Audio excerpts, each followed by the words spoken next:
Like I said, when Hurricanes and Seminoles get into the same room together, you wonder how it's going to be. But we welcome, as we always do, Chris Wittyngham, the Cane in this conversation. How are you, my friend? Very good, and I do apologize for being a Miami Hurricane if that offends you. Well, I'm a Seminole. It's not the offending part. It's just that we all know where this rivalry goes. I Yeah. mean, look, I was, and this will date me. I was in the building when everyone and their mother knew that Danny McManus was going to throw the 2-point conversion to Pat Carter in the corner of the end zone at Doak Campbell. And you had these two dudes who were brothers, the Blades brothers, and Oh they boy. double team Pat Carter, and you won 26-25, and we all went home sad. So What year was that? 1842. Yeah, I didn't grow up a massive college football fan, but I went to the University of Miami, so I ended up, obviously, you get thrown into that. And yeah, I remember really when I was sort of at my peak of my college football fandom, this rivalry was an awful one for the University of Miami. We lost every single year, and thankfully that has turned. Yeah, I need a band with a rim shot because I knew all this stuff was coming. Because everyone around me these days knows how awful we are. Yeah. And how I have been yelling from every mountaintop about, look, I will crowd fund the buyout for Mike Norvell. I've been doing this for 2 years. I am so over it. It's not even funny. And this year's game, I had to sequester in a hotel room. The Miami Florida State game, I was sequestered in a hotel room. And you know how folks are. We have our WhatsApp chats and all this kind of stuff. We have our own SDH WhatsApp chat. And I literally was typing for 4 hours in all caps as to how mad I was the entire time. That's how bad it has gotten for us. That is how bad it is in general. And then when I have to go, look, full disclosure, Chris, the boss and I think this is the only reason that we've stayed married as long as we have. We have cleared 13 years. And she is an SEC alumna, and I am an ACC alumnus. I think because we are cross-conference is the only reason that our marriage has survived as long as it has. Because if we were same conference, if we were two SEC people from different schools, I don't know if we would have gotten married. But because we're in separate conferences, we're okay. But I still can't wear, no offense, I can't wear anything orange. I literally can't, because my skin will break out. I get in a rash.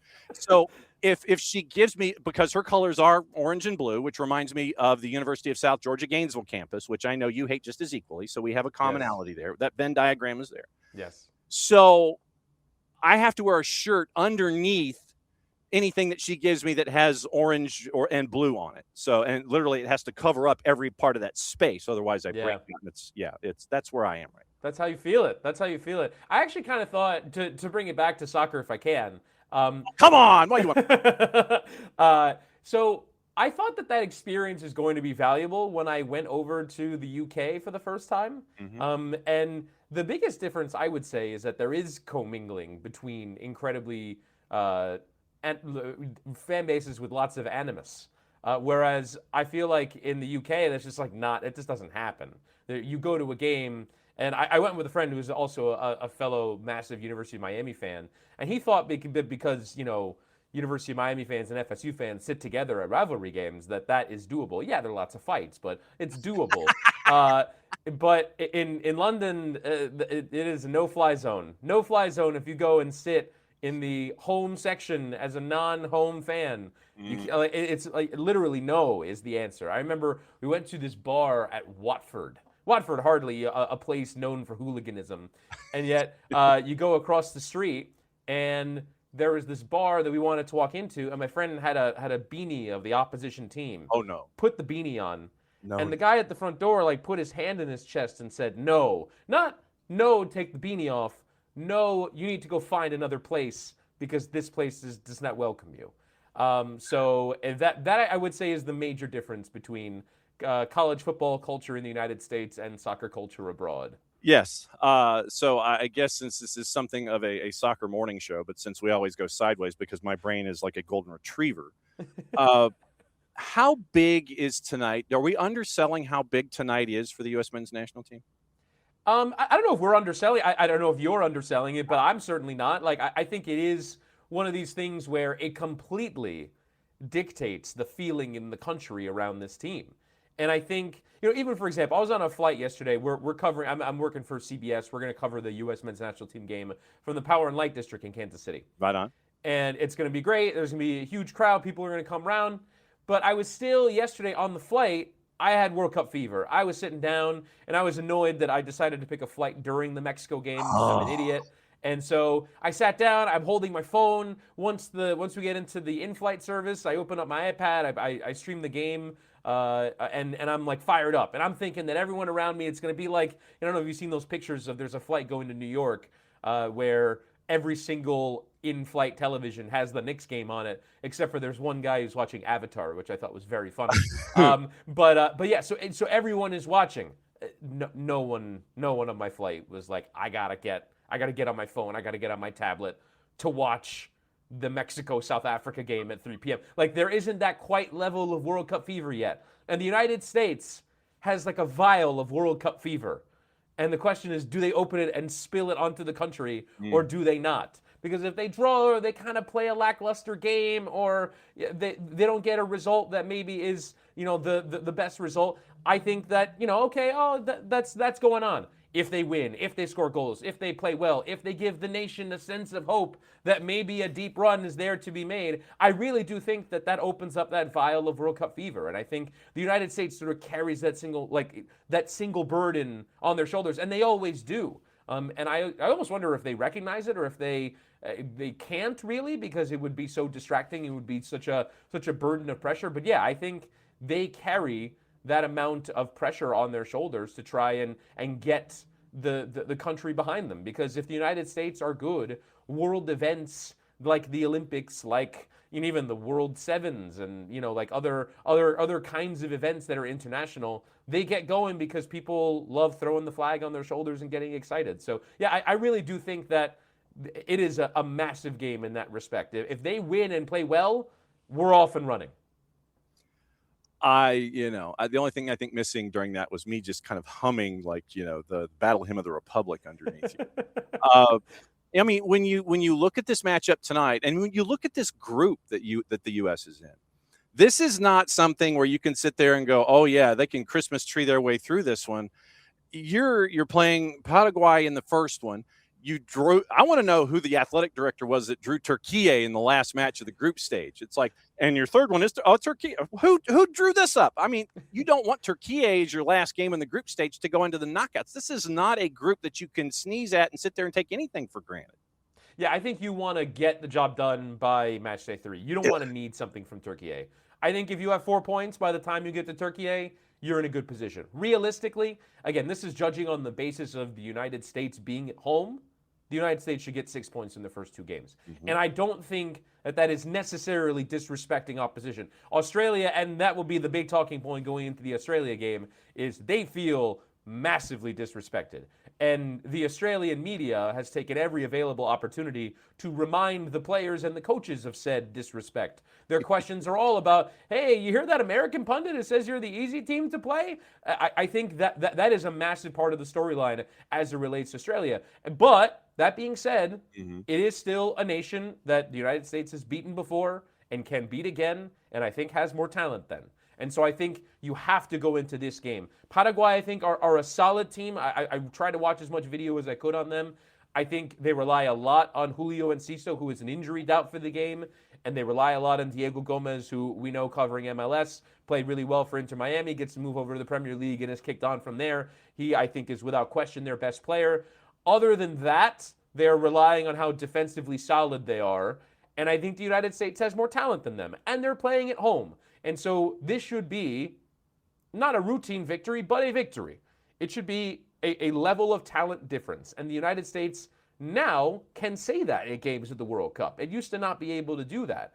But now there is a talent difference between what the United States can deliver, and we have seen a level of attacking prowess. We saw the 3 goals against Senegal. We saw good chances created against Germany. We see a level of chemistry and connection, and I think of an idea of how to be progressive in the game, with United States. So I think, to your point, I think they have to get to that Turkey game, which, by the way, I don't think they're completely outmanned in. I think they're probably about on the level. Mm-hmm. If you look at what Hakan Çalhanoğlu is in midfield, Kenan Yıldız and Arda Güler is probably a level above what the U.S. have, but the rest of the team, I would say, is roughly on level footing. I'm kind of fascinating how that matchup will play out. But yeah, I think if the U.S. gets to that stage with the points in hand needed to get through to the next round, I think that would be incredibly big for them, especially when now you can sort of make that step in that game of thinking about winning the group, because I do think the path is a little bit more straightforward by winning the group as opposed to finishing as runner-up. So then where the USMNT is, are you the most confident about heading into this matchup, and what still concerns you about tonight? So my biggest area of confidence would be sort of the flow and the rhythm that they have in attacking areas, which has been sort of the thing that we've been looking for the longest time. But I think there is a genuine connection between that front three, whatever it may be. I like how Serginho Dest gets forward down that right side. I like when they have the ball, how they get it forward and they get into dangerous areas and they can control periods of the game with possession. The sort of flip side of that, I think, is when they don't control the game with possession. I see a team, and even against Germany, even when they were able to survive, I saw a team that still was struggling with any time Germany got the ball into the final third. I'm still not confident in their ability to deal with it. I think they sink too deep, and there are too many gaps. And I just see high-level teams being able to play through the United States fairly easily. Now, it is kind of difficult to say that given you look at the 2 goals that Germany scored in the game, and one is from a set piece, and the second was kind of a bit of a one-off, but I just don't think the United States defend aggressively enough in their own box. They're not getting touch tight. They're not closing down quickly enough. I just don't have the confidence in what they look like when they're defending against the ball with numbers behind the ball. I think they're too gappy. I think they give up too many goals, and I don't necessarily have a massive amount of confidence that the goalkeeper is going to bail them out like they've relied upon for decades. Going all the way back to Tony Meola, into Casey Keller and Tim Howard, all those guys have bailed out the United States in moments, and I don't think that the United States is bad at the position. I think that's probably an overstated area of concern, goalkeeper, but I don't think that they're great at the position either. And so I think that the sort of level of bailout that they've gotten in the past, they're not going to get. So, yeah, I think I don't think that this is a defensively good team. And I think they can do well in games in which it's not a problem, but I think in the games that you come up against higher level opposition where, if they win the group, the most likely path is they play Belgium in the last 16. We saw that already. We saw what Jeremy Doku can do to a U.S. defense. Chris Richards is going to have to step up to a level, and all these guys have to step up to a level that I'm not certain they have in them. Chris Wittyngham, before he goes to sample all of the barbecue and the large steaks that he possibly can in the P&L district when he heads to Kansas City, hanging out with us here on the morning show. So you opened up 2 doors for me. One, does your gut tell you, is it Matt Freese or is it Matt Turner? Which one is going to matter most in match day 1? I'm probably going to go Freese. I think the evidence that he got the 90 minutes against Germany suggests that he was the number one. I think it is odd that he played all 3 goalkeepers in the warm-ups, but I think Freese has done enough to hold down that position. I like him as sort of being the most solid option. I think Turner probably has a higher ceiling on the evidence of what we've seen from him in MLS and his level of performance for New England, both this season and the first time round. But I think Freese, that the time that he had as the number one, was good enough to suggest that he keeps the role. And he actually gets to play in something that is not 106 by 68 when he actually gets to leave something other than what goes on in the Bronx. Did I just say that? I think I just did. Hey, Peter Vermes measured it at 106 by 68, and that's what I'm going with. Now the back line. Since we've solved the keeping question, we go to the back line. Chris Richards was given the official okie doke, and that is huge beyond huge because that kind of settles things down in that back line. When you have seen Chris Richards and how he has grown to where he is right now, what's it been like to see him and how integral he has become for that back line for the U.S.?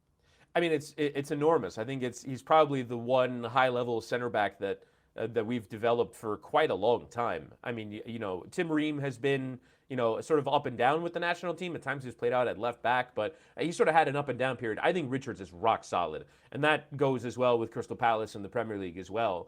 I think it's interesting that Palace play a little bit of a different style. It's a bit It's not as much playing out from the back and asking him to do things with the ball. But that being said, I still think he's the most important cog of the team.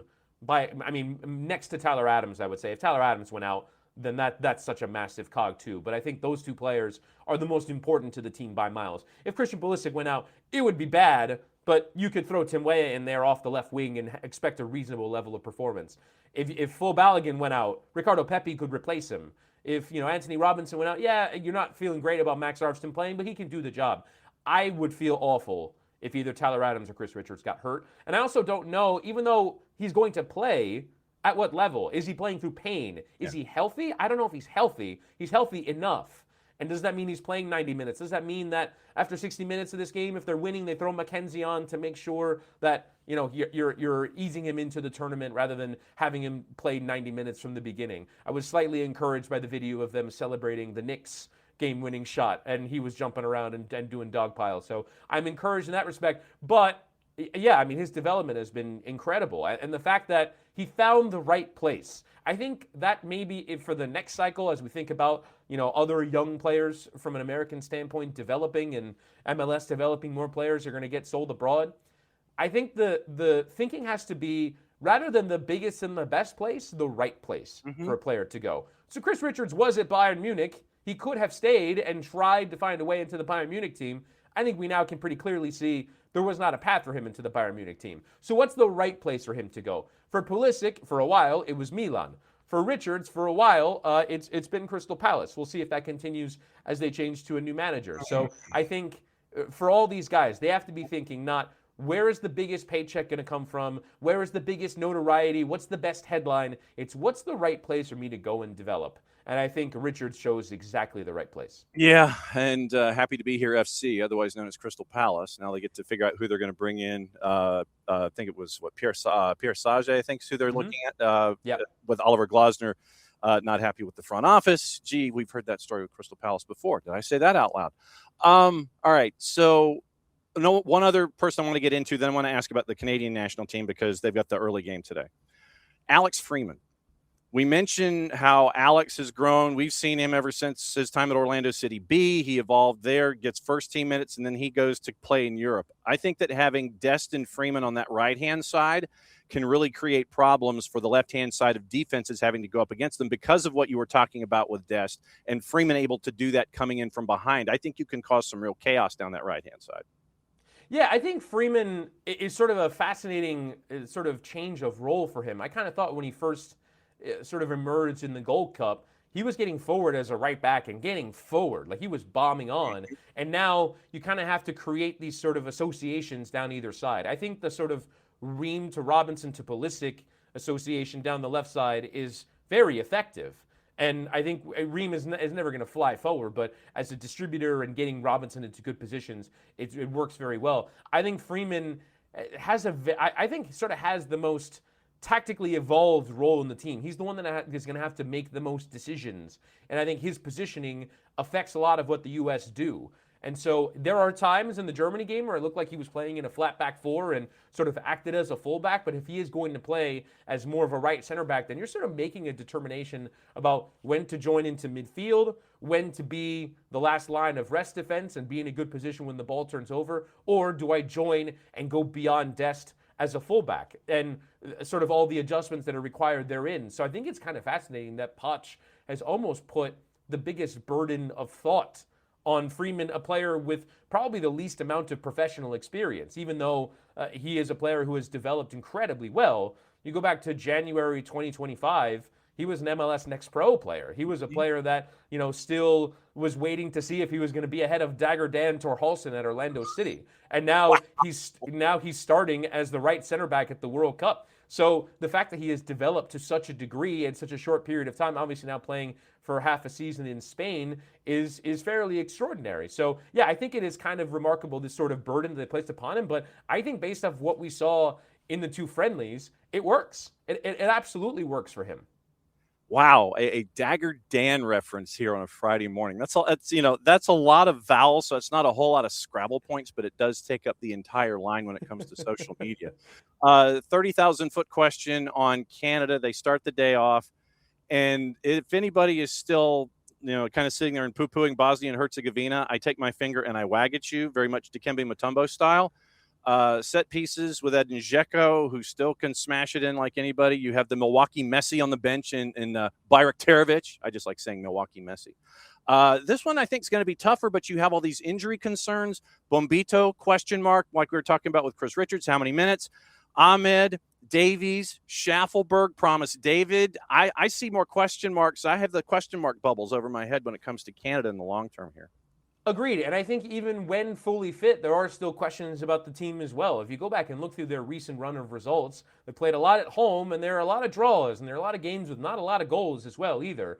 And I think it just doesn't seem as though they're arriving at the World Cup at the right time. I think they arrived at, that sort of period around when they got to the semifinal of Copa America, came incredibly close to getting to the final. That period right after where they beat the United States in the aftermath of that sort of interim period, that feels like kind of the peak, and they've been struggling to recapture it, in my opinion. So I also kind of wonder as well if the sort of Jesse Marsch style of play, first off, it has kind of gone out of favor in world football. Even the Red Bull teams don't even really play that way anymore, including New York Red Bulls. So I think you don't really see teams play that way much, but it is one of those things where an identity goes a long way at a World Cup because a lot of teams don't have one. And so I think the fact that they do is useful, but to your point, that sort of personnel worry, and the worry that I have with them is they seem to create a lot of shots and don't score a lot of goals. Mm-hmm. And that seems to also be a thing. I remember when Jesse Marsch was in charge of Leeds, he would always say after the game, we won the XG battle. We just got to finish the chances. Well, if at a certain point, the whole game is predicated upon chaos, do your finishers have the calm of mind in order to go and finish those chances when they've been running around like chickens with their heads cut off for the lion's share of the game? That, I think, would be the question for him and for them. So I think they're going to have to ride the wave of a home field. The question is it going to look like Azteca yesterday, or is it going to look like 25,000 Bosnia fans got some tickets, which I think is a very real possibility. So I think that the makeup of the crowd, that sort of level of enthusiasm, we don't really know what that's going to look like in LA either. I'm hoping that it's an incredibly pro-U.S. crowd and tons of people show up, despite the fact that the tickets are absolutely ridiculously priced. Mm-hmm. But I think for Canada, it's massive to get that sort of level of atmosphere into the ground, because otherwise I think what do you have to sort of write off? The build-up for them has not been very good on the basis of the injuries, and even Ismail Kone leaving the group with fever and all this stuff. There are too many problems that they have from a playing standpoint. I actually would suggest going into the game, I think Bosnia are going to get a draw from this game. I really do, because Canada draw tons of games, and I think Bosnia are just pesky enough of a problem to be, as Italy found out, that I think Canada could potentially struggle in the game.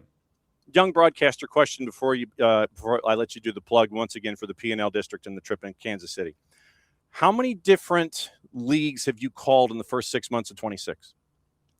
Ooh, that's actually a good question. It's a good thing that I keep track of all of these things. So give me 1 second. Sure. I keep track of all the games. So Serie A, Liga MX, the Women's Champions League, the Men's Champions League, Major League Soccer. Mm-hmm. The NWSL, so that's 6. Yep. If we're counting separate Italian competitions, I don't really, but Coppa Italia is sort of we call the domestic cup, and that's it. So 7. Okay.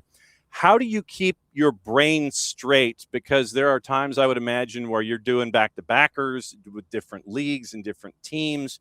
For the young burgeoning broadcaster out there, how do you compartmentalize things so you're not talking about Venezia when you want to be talking about Roma?